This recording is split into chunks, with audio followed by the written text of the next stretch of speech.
পালিয়ে গেলে হবে না। এই লাশটাকে সামলাতে হবে। এই লাশের সঙ্গে তোর কি সম্পর্ক? অনেক আছে, তোকে সব পরে বলবো। Shakil, Shakil, phone switch off কেন? কাল থেকে শরীরটা খারাপ ভাই, কোথায় আছে আমি জানি না। এই তুই জানি ওরা লাশটা ভিতর থেকে ফেলে আসেনি? ওকে, ওই এমএলএর ছেলে দেখাচ্ছে। কি বলছিস এসব? আমরা আবার কোথায় লাশ ফেলে আসলাম? খুন করেছিলি নি? সে বলছি। ছি, তোর মাথা ঠিক আছে তো? আমি কেন ফোন করতে যাব? আমি তো কালকে বিছানা থেকে এই দেখ, এসব আর কি পাসনি। এটা একবারে সময় না, আমার কিন্তু বিশাল ভয় লাগছে। হচ্ছে না। দাঁড়া, মা, মাহি একটু এদিকে এসো তো। টনি, কখন এসো? এই কিছুক্ষণ হলো।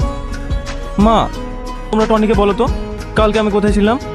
আর বলো না বাপ, কাল বিকেল থেকে বাবুর খুব জ্বর, সারাতে পারিনি। আমি আর মাহি সারা রাত ওর পাশে বসে। পালিয়ে গেলে হবে না। এই লাশটাকে সামলাতে হবে। এই লাশের সঙ্গে তোর কি সম্পর্ক? অনেক আছে, তোকে সব পরে বলবো। Shakil, Shakil, phone switch off কেন? কাল থেকে শরীরটা খারাপ ভাই, কোথায় আছে আমি জানি না। এই তুই জানি ওরা লাশটা ভিতর থেকে ফেলে আসেনি?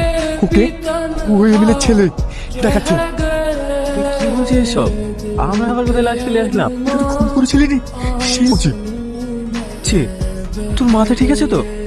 আমি কেন ফোন করতে যাব? আমি তো কালকে বিছানা থেকে এই দেখ, এসব আর কি পাসনি। এটা একবারে সময় না, আমার কিন্তু বিশাল ভয় লাগছে। হচ্ছে না। দাঁড়া, মা, মাহি একটু এদিকে এসো তো।